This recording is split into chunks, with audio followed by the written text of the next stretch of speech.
Well, praise the Lord, everybody. God bless you. Good morning. Welcome to the Gomillion Ministry interview, prayer call, and podcast. I am Bishop G, your host. We are so grateful to have you today. On today, doing a simulcast. I'll be doing the first part of the interview here on Facebook, YouTube, and LinkedIn. And then the second part of our prayer will be done on our phone line, 518-425-1719. And we are grateful to have you with us. And don't forget, if you miss this podcast or any of our podcasts, you can go out to Gomillion.gospelradio today.net, Gomillion.gospeltoday.net, and you'll be able to listen to this podcast there.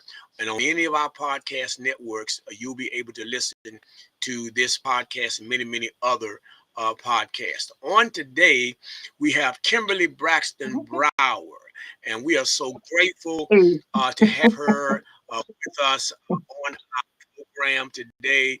She's doing a lot of things. We appreciate her for all that she is doing. Let me start off and say, good morning, ma'am. How are you? Good morning. I am great. I'm happy to be here. So I appreciate you. I'm here. Thank you. We are happy that you're here with us. Where are you from? Let me ask that question first. Oh, wow. Okay. Uh, it, it, Illinois first, then Iowa, then Richmond, Virginia, DC, and then back to Richmond. So I've been around a little bit. So what part of Illinois Mhm. are you from? Springfield, kind of southern Springfield. Illinois. Yeah. Yeah. Yeah. Well, well, And then Cedar Rapids, Iowa. Huh? What'd you say? okay, go ahead. Uh-huh. So yeah, after Well, that, you know, then we're Cedar neighbors Rapids, because I'm Iowa. Where are you from? okay. I'm from St. Louis. Okay, absolutely. Absolutely. Neighbors, yes, absolutely. Yeah, I'm from St. Louis. Spent the first Absolutely. 19 years of my life in the city of St. Louis Okay. before I went into the military. Okay. Uh, Okay. and so of all of the places you have been to, did you decided to settle in Richmond? Yes, yes. I had planned on coming Okay. back here just for a second to get my head together, ran into my husband, and have been here ever since. Oh So he's wow, the reason why I'm wow, here. wow. Right. Okay. Well, the military brought me here, and Mhm. I've kind of been here ever since, and it's because of my wonderful wife that I'm still here Mhm. as well. Even though I still think St. Louis is my home, I love that city, Okay. and but I'm here uh, in Virginia, and so Mhm. now Mhm. uh, you have a very interesting journey. Yes. In reading your Yes. bio, you Uh-huh. started off. You say Mhm. at the the nail table. I guess you call it a table, and then Mhm. you went Mhm. from there to doing facials. Is that correct? Mhm. Um, Yes. Skin treatment. Mhm. Now, did you work in a shop or did you work for Sephora No. first? Where did you start? How did your journey start? Um, s- so actually the nail table first, getting my nail license and becoming an instructor.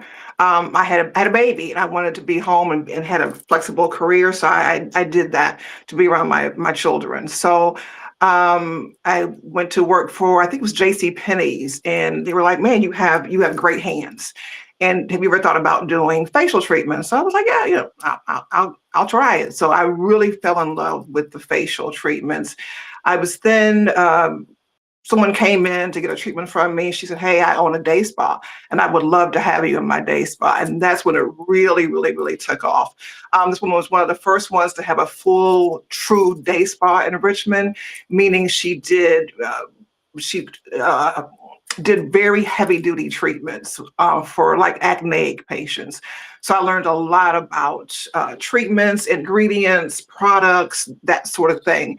And that's when I really, really fell in love with that. After that, I left there and worked for a dermatologist. That's where I met Elder Jenkins there. After that, then Sephora, when I ran the first Sephora in Richmond, Virginia.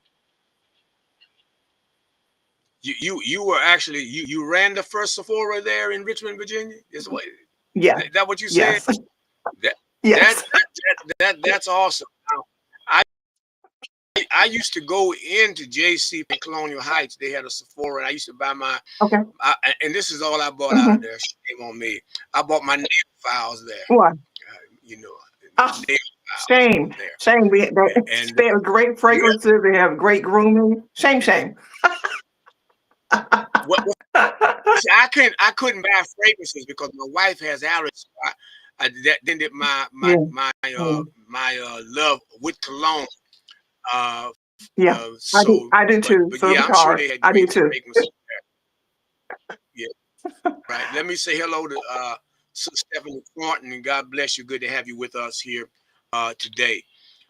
Uh, so you ran the first in Mhm, mhm, Eastman, mhm. and how long did you stay there? 2 years.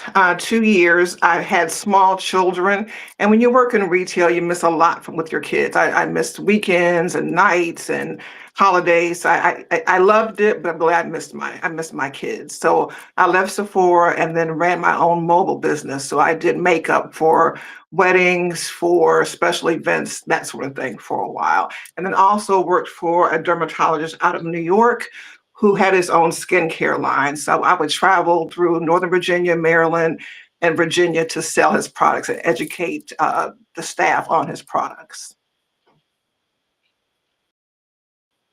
Okay, okay. Now, what these black people, did you sell products for everybody? Products for everybody. But my emphasis was on Black skin. What I found in the business Products for many everybody. times when you do, yeah, yeah, yeah, absolutely, yes. I missed part of that. You said when you what you found out in the Oh, business. so yeah, so What did you say after yes, you when did I first that? got trained. Yes. So when I was first trained, I found many brands would kind of talk globally that their skincare products are for everyone. But as a Black skincare specialist, I wanted to know how do these products really work on Black skin? So my emphasis became really to focus on what's good and what's not good for Black skin, because there's differences. So that was my niche to really teach Black women that there are major differences in skincare and how you treat that. That's good. That's good. That's good. Because that's something that we certainly need. Uh, now, when I was reading your bio, Mhm, you mhm. said that uh, you had a talk with God, or God had a talk with you. He told you to sit down, Yeah, girl. There's sit down. more Mhm, than you think. mhm, You have a mhm, unique set of circumstances. Invite me mhm. in, and I will help you. At what juncture career did that happen? This happened actually last year. So I was laid off from a company due to restructure. It's happening all over the place. Wasn't truly sad. I kind of felt like, I Yeah. felt in my spirit that, what, there's something else I can do at 58 years old. I don't need to keep working for somebody else. I have experience. I have knowledge. I'm creative. So let's think about something. So I came home, told my husband. So I really wanted to first rest for a minute and then kind of think through some things. So my backup is always I've been doing skincare for so long. Hey, Kim, open up a business, a skincare consulting business. So I kind of started that in 2024. It didn't do well. It just didn't. It failed. So I said, you know what, Kim, you gotta sit down because you didn't ask God about this at all. You just do what you always fell back on. I can do this. I can tell you about your skin in about 5 minutes, right? So that's what I do. But I felt like God was like, okay, girl, you didn't ask me. We're not aligned. You have no clarity. This is what you always do. So I just, kind of sat it out last year, kind of just spent time with him, getting some clarity. Then I was introduced to AI. 2025 and thought, this is interesting. So I ended up rebuilding the business, adding AI to the situation, and here we are now. So I changed the business from business to consumer to business to business, and this is what I do now: is business to business. Okay, let me say hello. Elder Sandra Lyles Mhm, Jenkins has joined us on Facebook. Good to have you with us, Elder. Um, so you went from, uh, if I right, if I got this right, from business mhm, to consumer mhm. to business. Uh, Yes, yes. um, say that what happened was you were introduced to AI, which of course all of us are being Yeah, introduced to AI. It's yeah, over on all yeah, of our yeah. phones and all of our Yeah. iPads and Mm, everywhere. I'm mhm, pretty savvy with phones, but I'm still mhm, waking up to this whole AI thing. mhm, Uh, mhm. so how uh, work in what you do? Well, So I am a tell us what you do strategic first. integration specialist. Okay. So I am in I'm sorry, a strategic integration specialist. Sorry about that. And my business is Urban Beauty Source. So what we do, my tech team and I, we go into a medical spa or cosmetic dentistry or a facialist, and we kind of look at the whole business and see where there could be gaps where you're kind of losing money, where you're losing time. We do an audit and then we go in and actually build out the systems for you. Do you have workflows? Do you have standards of operations? Do you have playbooks? Do you have onboarding? We build all that out and then we test it to make sure it works for you and it's comfortable. And then we can bring in AI agents, what we call digital teammates. They could actually answer phones for you, could look at your scheduling, make sure you have good reviews on your website, uh, a host of things. And we actually customize that. So that's what we do. So for me, now the beauty is in the details. I want to see the details of your business because it affects everything. It affects the client that comes in and says, maybe I had an appointment and you don't have the appointment because no one answered the phone or wrote it down. Um, you have not enough people in the business and it's very busy because it was scheduled wrong. And many times that owner is so busy, operations goes to the back end of the business. So we handle the back end of the business so you can do what you want to do: hair, nails, facials, whatever it is. You can do what you're good at. And then we handle the operations of your business. So the person Mhm, uh, mhm. who is doing hair has to stop doing Mhm. hair to answer the phone Right, to make an appointment, right, and he's right, so busy or she's so busy doing hair that they say, right. yes, yeah, yeah, got that, thank you, and hang the Mhm. phone up, and then they forgot what Right. talked about and all of that stuff, and so they Ex lose business exactly, or walk away with exactly. disgruntled customers because I talked to you and you told me I had an appointment on this day, and Mhm, you said yes, you mhm. got it, and then you forgot it. Yeah, So yeah, you handle all of that for them yeah. So I'm thinking in and 2026, why are help you them. Mhm, mhm. Right, exa exactly. And so Yeah, I'm thinking in that makes 2026, why are you answering yeah, yeah. Why are you answering the phone? Why are you writing things on paper? Paper could get lost. There's so much automation, and people are a little concerned with AI taking people's jobs. Right? I feel like if you have automation answering your phone or making schedules. You can do what you're good at. You can train your staff more to do things that they like to do. So I think AI is very essential into growing a business in the future, actually. So as opposed to losing jobs, you can get so many Mhm. more customers because of the way you're doing it, that you Doing. Yeah, have to hire people to have yeah, volume yeah. of business you have. Is that what Mhm. you're saying? Yes. Okay, And I that also that's feel with the, that's mhm, interesting. yes, yes. Go ahead. Oh, okay. So I also feel You like want to when say we're in the something? service in yeah, so we're in the service industry, we should not always just do a service as a transaction. We are doing transformative work. So you give someone a facial. Have you talked to them about how to take care of your skin after the facial? Have you sold them products that work well with what's happening after the service? We're just kind of running through services and we're not building relationships. We're not giving them proper protocols. So I'll give you an example. I went to get my lashes done for an event.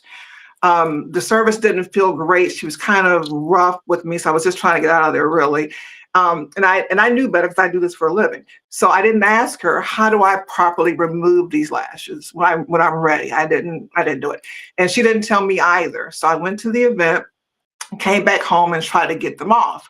I couldn't get them off. I could, so I had to go to Google to figure out how to get them off, and ended up really kind of tearing some of my own lashes off by trying to get these lashes off. That should have been part of the service. Excuse me, that you've given me lashes. Now, how do I properly remove these? How do I care for these? None of that was discussed because you're moving so fast to that next customer. So if you have AI handling the back end of that work, you can really spend time building that relationship with that client. Because I'll never go back to that place because I lost eyelashes. So that was part of my fault for not asking. But as a provider, she should have told me, hey, can we use an oil of some kind to get them off? She should have told me all that. Or maybe had a set of something so I can get these lashes off properly and be healthy as well. Well, you talked earlier about standard operating procedures, and that should have been built into the Yes. standard operating procedures. This is what you do Yeah, prior to absolutely. working on the customer. This is what you do while you're working on the customer. Absolutely. This is what you do after you finish working on the customer. So that Mhm. all Absolutely. of these are done, and then Mhm. don't Mhm. forget all to try to introduce her to these products that we have over here for Mhm. her with her getting her eyelashes off. All of that should be Mhm. built into the standard operating procedures, so that you leave Absolutely. with the complete experience, feeling good about the Yes. experience that you have, meaning that you are Mhm. more likely to tell somebody else, you need to go and try this shop, and you need to ask for Mhm. so and so because Mhm. they did such a fantastic job on me. This is what we're talking. Am I right or wrong? Absolutely. Yes, the client experience is really what's happening. That's what it should be. That Yeah. you have enough time built in where you can kind of really spend time with that customer and build relationships. So that's what we do. Okay. Okay. Elder Sandra asked a question: is receptive Yes. to your services? Yes, yes, because they're losing money. When I say you're probably losing money, there's some bottlenecks you're not paying attention to. Sometimes it is a financial thing because I'm gonna be honest, it ain't cheap because it takes a lot of work to first go in and do a really thorough audit, then go out and I actually, with AI, build out all of your systems and then to test them. And then my tech people will build out your AI agents. It's expensive. So a lot of times it's the expense of it, but they love to hear what I have to say. And what happens in the audit is I'm talking to the owner, and I have my tech specialist kind of taking notes, doing the audit, right? So by the time we finish the audit, I could tell you the health of your operations. And most of the time, the health of operations is not good. It's not good because you're busy. You're making money. You don't have time to build out SOPs or playbooks or what's the workflow for your front desk? What's the workflow for somebody who's doing hair? What's the workflow for facial treatments? They're not there. And then also when you're hiring somebody, training is drives me crazy. When you bring in somebody new, how are you training that person? 'Cause I feel like if you're not training, you are that person up for failure. And that just is a thing for me. You're setting them up for failure. So how are you training and onboarding? And is it even across the board? Because you don't have any workflows. So Susie over here is doing hair differently than somebody over here, and it's all kind of all over the place. So I feel like to have everybody on an even flow, you need to have a playbook, you need to have onboarding. Everyone needs to be doing the same exact thing. And this again, client experience. So even if a person has done hair Mhm. before, you need to train them Mhm. for how you do hair at your particular place. Is that what? Yeah, because it's your business, your Okay, name's on it. So something goes awry, you're the okay, business owner. okay. So yeah. So Unless they're so like so renting based it, on what you said, renting. Mhm, mhm. Unless they're renting a no, you spot. you you said it was. Yeah, yeah. If they're renting a Go ahead. spot, then that's different. But if they're working for you and they work for you, then yes, they need to follow your protocols because it's your business. It's your name on the line. So everyone needs to do the same thing, understand what happens if someone's disgruntled? How do you handle that? Do you just kind of wipe it off, or you're online and you see somebody saying something bad about the service? Do you just argue back with them, or do you say, okay, I'm sorry, what happened? Everybody across the board needs to know how to handle these things. I feel like when you get a bad review sometimes, or someone's not excited, that's a gift because now oh, we need to go back into SOPs and figure out how to fix this so it won't happen again. And so everybody else, kind of go and talking about you, go ahead and handle it, go straight into it. How should we handle this? Are we having meetings on a regular basis? Are we talking about, we have a feedback loop? Are we talking about, you know what, Kim, you wrote this workflow. I don't really like it because I'm doing this and it's not working. We can always fix that.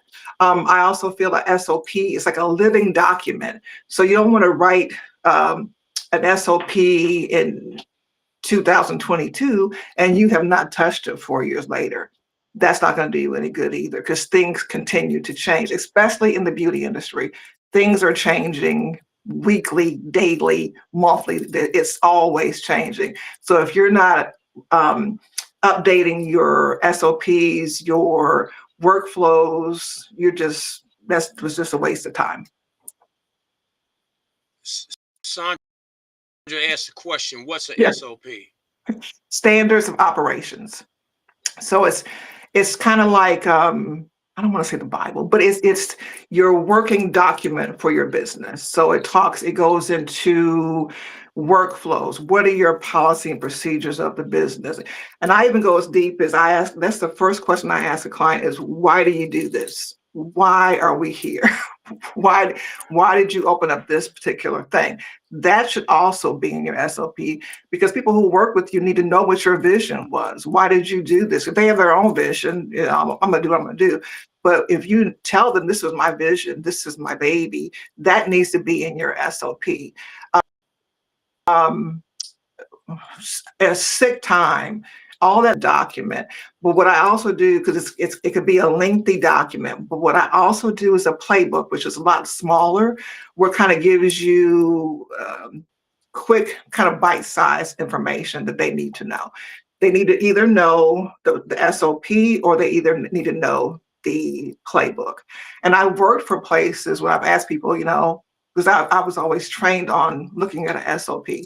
So I've worked places that said, hey, do you have an SOP? Do you have policy procedures? I kind of want to make sure I'm doing the right thing. And no one knows we had those. They don't know where they are, where they've been updated, all that kind of stuff.